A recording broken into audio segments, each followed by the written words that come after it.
Bonjour à toutes et à tous, c'est Nathalie pour cette nouvelle vidéo du 27, vendredi 27, c'est le 11e jour de confinement.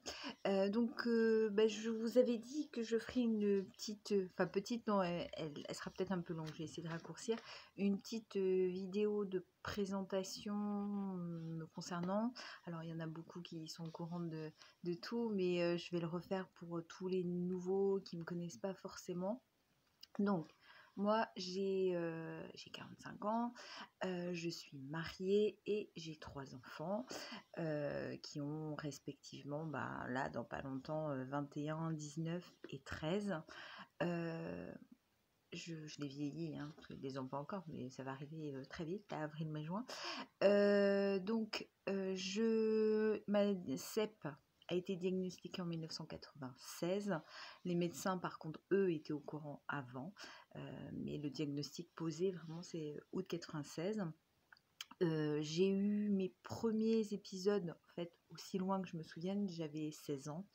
Et après, on en a parlé avec mes parents et puis avec les médecins et tout. En fait, c'est arrivé même beaucoup plus tôt. Je fais partie du faible pourcentage des enfants qui ont été touchés par une CEP, ce qui est, c'est qu'à l'époque on ne diagnostiquait pas. Voilà, c'est comme ça. Alors, il faut savoir qu'en 96, il n'y avait pas comme maintenant tout de suite les traitements qu'on vous donne immédiatement pour les jeunes diagnostiqués, et c'est très bien. En 96, il fallait avoir fait 2 poussées dans un certain laps de temps. Enfin, il y avait tout un protocole. Donc, c'est vrai que moi, on m'a laissé attendre un peu. À l'époque, quand on vous diagnostiquait, il ne fallait pas faire de sport, il ne fallait pas avoir d'enfants, enfin, il ne fallait plus rien.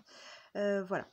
Donc j'ai eu par la suite énormément de traitements. D'ailleurs, certains m'appellent le cobaye, puisque j'ai tout eu, hein, presque, que ce soit du Rebif, du Gilenya, du Tecfidera, du natalizumab, qui est une chimiothérapie. Enfin bon, j'ai eu quasiment tous les traitements. Le Gilenya, je l'ai eu même 2 fois, Obadjo, enfin tout. Maintenant, c'est vrai que mon corps en a sûrement marre, il ne supporte plus aucun traitement, puisque de toute façon j'ai immédiatement tous les effets secondaires. Alors c'est pas parce que je m'amuse à lire la notice avant en voyant les effets secondaires, mais c'est une fois que je les ai que je lis, et en effet, donc voilà.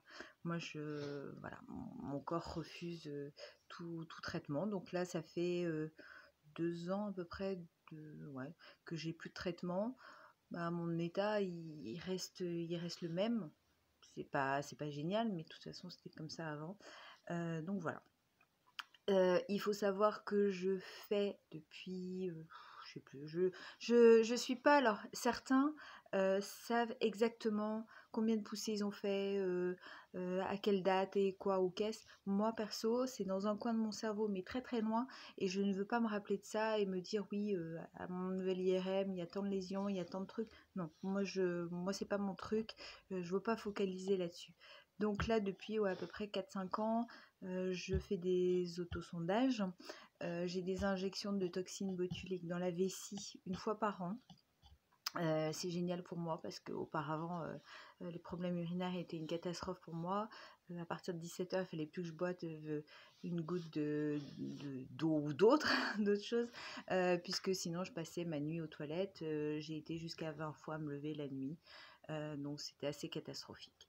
Donc là, avec les injections de toxines botuliques et les autosondages, je revis là depuis 4 ans, et c'est formidable. Donc ceux qui l'appréhendent, n'hésitez pas à essayer. Au moins, je dis pas que ça sera génialissime, parce que je peux pas vous le garantir, mais essayez, parce que si ça marche, c'est top. Donc voilà. Sinon, j'ai écrit deux témoignages, hein. Je parle pas de livres, mais 2 témoignages pour ceux qui connaissent pas, hein. Je suis pas là pour faire la promo, hein, donc il y a le premier, c'est sclérosé de la plaque, voilà. Et puis le deuxième, c'est 20 ans après, toujours sclérosé. Donc il y en a un qui est sorti en 2014, l'autre 2016. Ça ne rajeunit pas tout ça.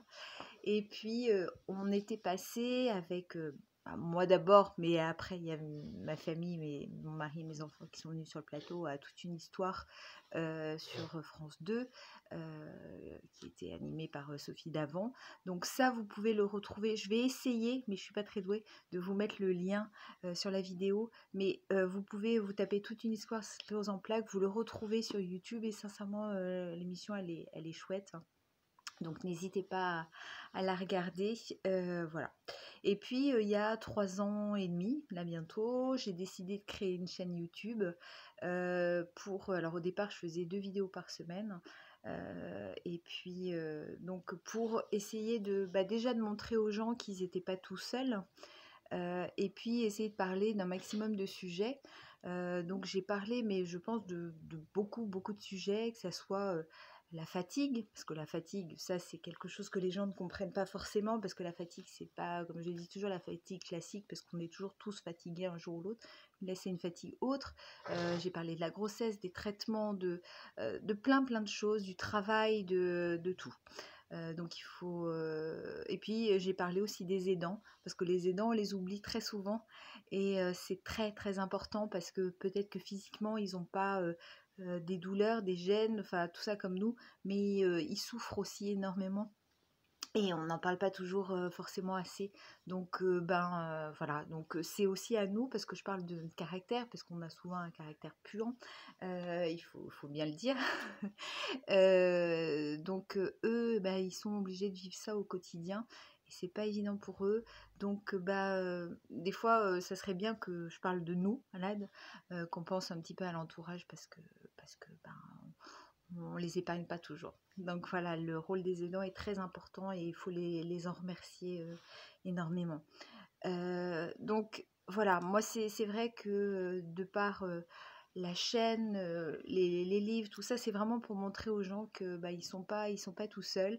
Et moi j'ai pris le parti de, comme je l'ai dit déjà hier, de voir le positif, parce que, comme je vous l'ai dit, c'est vrai que c'est pourri, hein, notre maladie, hein, de toute façon, mais toutes les maladies sont pourries, certaines plus que d'autres, mais on n'est pas là pour faire une échelle de ouh là, moi j'ai ça, toi t'as ça. Non, faut pas être comme ça. Alors c'est vrai que par contre, les gens qui ont des petits rhumes, des petits bobos et qui se plaignent, j'avoue que ça me hérisse. Je ne dis rien, je reste toujours très diplomate, très, très à l'écoute. Mais au fond de moi, je me dis, mais voilà, il y a des gens qui ont des pauvres vies, et puis qui se rendent pas compte des choses. Et c'est que quand ils vivent quelque chose de grave, que là, ils se disent, mince, ouais, mais nous, on le vit au quotidien. Et puis, comme je l'ai dit, ce confinement, pour beaucoup, le confinement, nous, on sait ce que c'est, puisqu'on l'est en permanence, on est confiné dans notre corps. Mais je vous dis, voilà, moi je prends le parti de voir le positif. C'est vrai que moi j'ai la chance d'avoir un super entourage, ce qui n'est pas le cas de tout le monde, malheureusement. Donc moi j'ai et mon entourage et moi le caractère que je dois en partie complètement à mes parents, parce que je suis quelqu'un, voilà, de fort, et qui ne veut pas laisser abattre.